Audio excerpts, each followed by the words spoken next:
نبينا بنور هدينا من مكة حبيبي نور سطع المدينة من صلى صلاته وتحلى بشفاته يا بحت اللي فتله ماشي يشفع له في مماته। আসসালামু আলাইকুম, সবাইকে ওয়েলকাম জানাচ্ছি আমার চ্যানেল রুমিস ফ্যাশনেবল হাউসে। শুরুতেই দেখতে পাচ্ছেন পাথর আর একটা মার্কার পেন নিয়ে বসে গিয়েছি। হাতে আসলে তুরতুর করে কিছু না কিছু করতে। তো সকালবেলা ঘুম থেকে উঠে এই সোফাটাতে বসি, তো এই মার্কার পেন এবং পাথরটা দেখে ভাবলাম যে কিছু একটা করে ফেলি। তো একদম সর্বপ্রথম এই কাজটি করছি। খুবই ইজিভাবে একটি মার্কার পেন দিয়ে সুন্দর একটি আর্ট করার চেষ্টা করছি। আশা করি আপনাদেরও ভালো লেগেছে, আমার কাছেও তো ভালো লেগেছে। আজকে দুপুরে কি রান্না করব, কি খাবো সেটাই থাকছে। আশা করি ফুল ভিডিওটি দেখবেন, দেখলে আপনাদের একটুখানি হলেও ভালো লাগবে। রহমান ইয়া রহমান সাইদনি ইয়া রহমান ইশরাহ সাদরি কুরআন। এই তো জটফট হয়ে গিয়েছে আমার এই স্টোন আর্টটি। তো যারা একদমই আর্ট পারেন না তাদের জন্য এটা অনেক ইজি। তো আমিও সহজভাবে করে ফেললাম এই ছোট্ট একটি আর্ট। আমার ভিডিও তো অনেক ছোট ছোট মামুনিরাও দেখেন, তো ওরাও করে ফেলতে পারবে এরকম ছোটোখাটো আর্টগুলি। তো ভাজি বসাবো, এর জন্য চলে এসেছি কারি পাতা নিতে। কারি পাতা গাছ থেকে নিয়ে গিয়ে একদম রান্না করতে অনেক ভালো লাগে। তো অনেকেই প্রশ্ন করেন কারি পাতা কোথায় পাবেন। তো এটা তো আসলে আমি গাছ লাগিয়েছি, এমনি আমাদের বাজারে তো পাওয়া যায় না কারি পাতা এক্সট্রা করে। গাছ লাগাতে হবে, নার্সারিতে গিয়ে বললেই হবে যে কারি পাতা গাছ আছে কিনা, তাহলেই ওরা এই নার্সারির লোকেরাই আপনাকে বের করে দিবে। তবে চেনার উপায় আছে, এইটার পাতাটা অনেক সুন্দর একটা স্মেল আছে, ওইটা দেখেই বুঝতে পারবেন। আমার হাজব্যান্ড সকালবেলা তাড়াহুড়ো করে চলে যাচ্ছে, ওনাকে শুধু ডিম আর রুটি দিয়ে বিদায় দিয়ে দিয়েছি। ডাল ভাত বসিয়ে দিয়েছি, ডাল হয়ে গিয়েছে, ভাগার দিব। ডিম সিদ্ধ দিয়ে দিয়েছি আম্মা বাবা আমার জন্য। আর রুটিগুলো বাকিগুলো ছেঁকে নিচ্ছি। রুটি আজকে ভাজি আর হচ্ছে ডিম, এটাই সহজ খাবার। তো ভাজিটা আজকে একটু নিচে লেগে গিয়েছে। কালকের যে সবজিগুলি সেইগুলি আজকেও ভাজি করেছি, কালকেরগুলো শেষ হয়ে গিয়েছে, মজা হয়েছে এজন্য। আজকে অল্প একটু করতে গিয়ে নিচে একটু লেগে গিয়েছিল, যার কারণে কালারটা একটু লালচে হয়ে গেছে, দেখতে বেশি একটা ভালো লাগছে না, এজন্য দেখাচ্ছি না। রুটিগুলো এতক্ষণ কি সুন্দর করে বড় বড় করে মানে গোল গোল করে ফুলে যাচ্ছে। যখনই আমি ক্যামেরাটা অন করলাম তখনই রুটিগুলো আর ফুলতেছে না।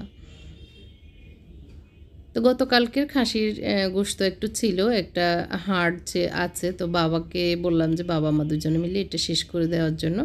আর একদম গরম করাতে একদম শুকিয়ে গিয়েছে। তো এই তো আজকে সিম্পল নাস্তা। আমার জন্য আমি একটু ডিম সিদ্ধ করে নিয়েছি, সালাদের মতো খাবো এই জন্য। একটা টমেটো কুচি করে নিয়েছি আর একটা কাঁচামরিচ একদম কুচি দেখে কুচি করে নিয়েছি, যাতে ঝাল কম লাগে। শশা ছিল না, যার কারণে শশা দিতে পারিনি, শশা দিতে পারলেও ভালো লাগতো।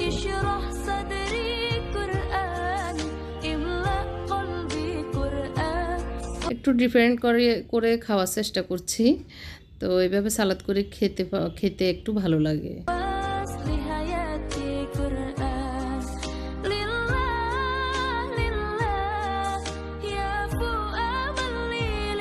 এখন আমি একটু দিয়ে দিব লবণ।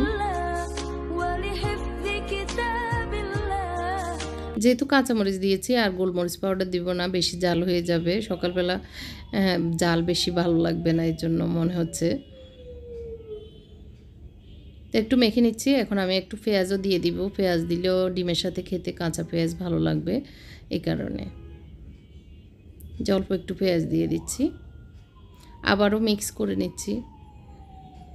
তো এই তো জটফট হয়ে গেছে আমার আজকের এই সালাডটি। এখানে একটু অলিভ অয়েল দিলে ভালো হতো, কিন্তু আমি ভুলে গিয়েছি, অলিভ অয়েলটা দিলে আর বেশি ভালো লাগতো। আলহামদুলিল্লাহ আম্মা বাবার সাথে একসাথে বসে নাস্তা করতে পারতেছি গত কয়েকদিন থেকে, আল্লাহ শুক্রিয়া। আল্লাহ যেন আরও অনেক বছর আমার আম্মা বাবাকে সুস্থ রেখে হায়াতে তাইবা দান করেন। আল্লাহ পাকের কাছে এটাই দোয়া করি। সকল মা বাবার জন্যই দোয়া থাকবে। আল্লাহ সকল মা বাবাকে সুস্থ রাখেন, হেফাজতে রাখেন, সুস্থতার সহিত ইমানের সহিত আল্লাহ যেন হায়াত দান করেন। আম্মাকে চা দিচ্ছি, বাবাকে প্রথমেই দিয়ে দিয়েছি, কারণ বাবা নাস্তার সাথে সাথে চা চান, এটা বাবার অভ্যাস। তো যার কারণে বাবাকে দিয়ে দিয়েছি, আর আম্মারটা এখন দিচ্ছি। চিনি দুধ আগে নিয়ে নিয়েছি, জাস্ট লেকারটা দিয়ে দিচ্ছি। এখন আমি আর আম্মা খাবো। আমার হাজব্যান্ডকেও দিয়ে দিয়েছি, উনি খেয়ে 8টার সময় চলে গেছে অফিসে না সরি, উনি উত্তরা গিয়েছে, উনি উত্তরা একটা মিটিং ছিল। এখানে আমি একটু নারিকেল তেল আর হচ্ছে একটু ঘি দিয়েছি, দিয়ে আমার জন্য একটু কফি বানিয়ে নিচ্ছি। তো আজকে ব্লেন্ডারে দিতে ইচ্ছে করছে না, কারণ ব্লেন্ডারটা আবার আবার করো, এটা আবার একটু অলসতা লাগতেছে। তো এই কারণে সরাসরি এভাবে মগে করে নিচ্ছি। ভালো করে একটু মিক্স করে নিচ্ছি, করে আমি একটু আরেকটা উপায় বের করছি। এই যে সাজেক থেকে আনা এই গুটনি টাইপের, মানে এটাকে কফি গুটার জন্য আর কি, কফিকে ফেনা করার জন্য ইউজ করা হয়। তো এটা দিয়ে একটু ভালো করে মিক্স করে ফেনা করার চেষ্টা করছি, কিন্তু ফেনা হচ্ছে না। তো যাই হোক, তারপরে মিক্স হয়েছে, এখন আমি এটা খাবো। আর আম্মাকে চা দিয়েছি, আম্মা আমি দুজনে একটু টেবিলে বসে কথাও বলতেছি। আম্মা তপসি পড়তেছে আর আমরা চা খাবো, এটা আর কি। বাবার জন্য একটা খতম নিয়ত করেছে আম্মা, মানে দোয়াই ইউনুস 1.25 লাখ ফুটবেন এটা। তো মোটামুটি শেষ হয়ে আসছে, মনে হয় 2-1 দিনের ভিতরে শেষ হয়ে যাবে ওনার এই ইয়েটা। কত যে নামাজ নিয়ত করেছে, কত যে খতম নিয়ত করেছে। আসলে মা বাবারা এরকমই, সন্তানের জন্য এরকম করেন, আবার নিজের আপন যে কেউ হোক আসলে এরকমই সারাক্ষণ ইবাদত বন্দিগিতে দোয়া কালামেই ব্যস্ত থাকেন। এদিক দিয়ে আমি একটু ফ্রিজটা অনেক দিন হয়েছে আসলে একটু মোছামাছি করা হচ্ছে না ব্যস্ততার কারণে। তো আজকে ভাবলাম যে না করেই ফেলি, রান্নাটা একটু পরে করব।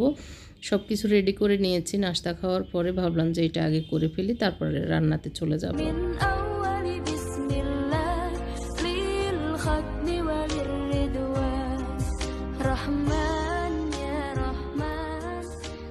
আমি আর সব জিনিস বের করিনি, জাস্ট এই সাইড থেকে ওই সাইডে সরিয়ে যে পাশগুলি অপরিষ্কার সেগুলি মুছে নিচ্ছি।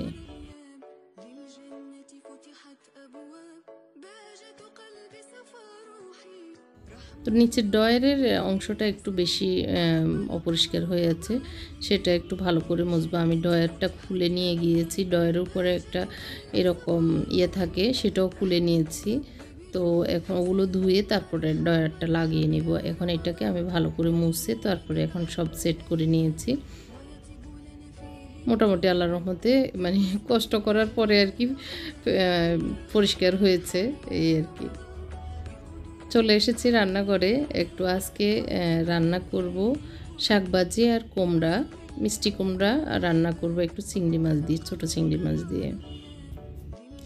তো আমার ডায়েট সম্পর্কে অনেকে অনেক পরামর্শ দিয়েছেন, অনেকে অনেক দিয়েছেন, আপনাদের মতামত দিয়েছেন, সেজন্য আপনাদের সবাইকে অসংখ্য ধন্যবাদ। তো আসলে ডায়েটিশিয়ানের কথা অনেকেই বলেছেন, আমি আগেও দেখিয়েছি, তো সামনেও আবার দেখাবো ইনশাল্লাহ। আরেকজন বোন বলেছেন আমি করতে, ওয়াটার ফাস্টিং বা ফাস্টিং এরকম করতে, তো ওগুলোও করব। আসলে আমি ধীরে ধীরে চেষ্টা করছি, ইনশাল্লাহ একটু একটু করে তো করতে হবে, সব একসাথে তো হবে না। তো যেহেতু আম্মা বাবা আছে, এখন একটু রান্নাবান্না বা কাজকর্ম একটু বেশি আছে, এই কারণে আম্মা বাবা চলে যাওয়ার পরে ওগুলো করার চেষ্টা করব আর কি, করব ইনশাল্লাহ। তো এখানে আমি একটু কারি পাতা, পেঁয়াজ, রসুন, তারপর কাঁচামরিচ, হলুদ, মরিচ, লবণ দিয়ে একটু কষিয়ে মানে ভেজে, চিংড়ি মাছ দিয়ে ভেজে আবার একটু পানি দিয়ে কষানোর জন্য দিয়ে দিয়েছি। আর এখানে আমাদের আরেকটা অতিরিক্ত কাজ, বিড়ালের খাবার, সেটা হচ্ছে বিড়ালের খাবারটা রেডি হয়েছে। এদিক দিয়ে একটু শাক ভাজি করব, কলমি শাকটা আমার অনেক পছন্দের, কুমড়াটাও পছন্দের, আমার ছোটোবেলা থেকে কুমড়া পছন্দ, কিন্তু এখন তো খেতে পারবো না। তারপরে একটু দেখি খাবো কি না চিন্তা করতেছি, তো হয়তো একটু চিনি দেওয়া লাগবে, তো চিনি দিলে তো খেতে পারবো না। এই আর কি। কারণ মিষ্টি না হলে কুমড়া একটু ঝাল মিষ্টি না হলে ভালো লাগে না। তো কাঁচামরিচ দিয়ে কলমি শাক ভাজি করলে আমার কাছে মনে হয় বেশি মজা লাগে না, একটু শুকনো মরিচ দিয়ে কলমি শাকটা ভাজি করলে খুব ভালো লাগে, সেই কারণে শুকনো মরিচ দিয়ে ভেজে নিয়েছি। এখন কলমি শাকগুলি দিয়ে দিয়েছি, একদম কষিয়ে শাকগুলি দেখতে মানে কাঁচায় খেয়ে ফেলতে মন চাচ্ছে এরকম। একটু ঢাকনা দিয়ে দিব, একটু নরম হোক, তারপরে একবার উল্টিয়ে পাল্টিয়ে নেড়ে চেড়ে দিব। এদিক দিয়ে পানি শুকিয়ে গিয়েছে চিংড়ি মাছের।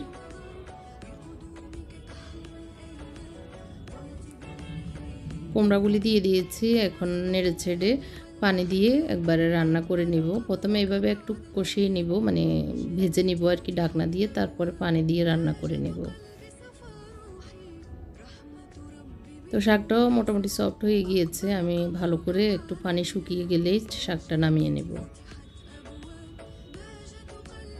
এদিক দিয়ে পানি দিয়ে দিয়েছি কুমড়ায়, এটা হতে থাকুক। আর মশামাছি যা যা টুকটাক করা দরকার রান্নাঘরে সেগুলো করে নিচ্ছি। তো একটা পুরস্কারের ঘোষণা দিয়েছি, এখনও দেওয়া হচ্ছে না, হয়তো অনেকের প্রশ্ন মনে আসতে পারে। তো সেটা আমরা প্ল্যান করেছি যেদিন আমরা প্লে বাটন আমাদের হাতে আসবে সেদিনই আমরা ঘোষণা করব, এই কারণে আসলে হচ্ছে না। তো দেখি আল্লাহর রহমতে 2-4 দিনের ভিতরে আশা করা যায় এই বিষয়টি নিয়ে আলোচনা হবে। তো এই দিক দিয়ে কুমড়াটা মোটামুটি সফট হয়ে গিয়েছে। তো আসলে লবণ দেখেছি তেমন একটা মানে চিনি ছাড়া মনে হচ্ছে ভালো লাগবে না, তো এই জন্য একটু চিনি দিয়ে দিয়েছি। একটু ভাগার দিব, এই কারণে একটু তেল দিয়ে দিচ্ছি, অল্প একটু ভাগার দিব, কারণ আমি প্রথমে তেল দিয়েই যেহেতু কষিয়ে নিয়েছি, তো এই কারণে একটু ভাগার দিলে কুমড়াতে ভালো লাগে, সেই কারণে ভাগার দিয়ে দিচ্ছি। তো হয়তো অনেকেই বলবেন যে আপু আপনি সব কিছু থেকে ভাগার দেন, সব কিছুতে না, তবে কিছু কিছু সবজিতে আমার ভাগার দিলে গ্রানটা ভালো লাগে, সেই কারণে দিই। দুপুরের খাবার জন্য বাবা রেডি হয়ে গিয়েছে, বাবার টাইমলি খাবার দিতে হয়, তো এই জন্য আমি টেবিলে দিয়ে গোসল করতে যাব, বাবাকে দিয়ে আর কি, বাবাকে খাইয়ে।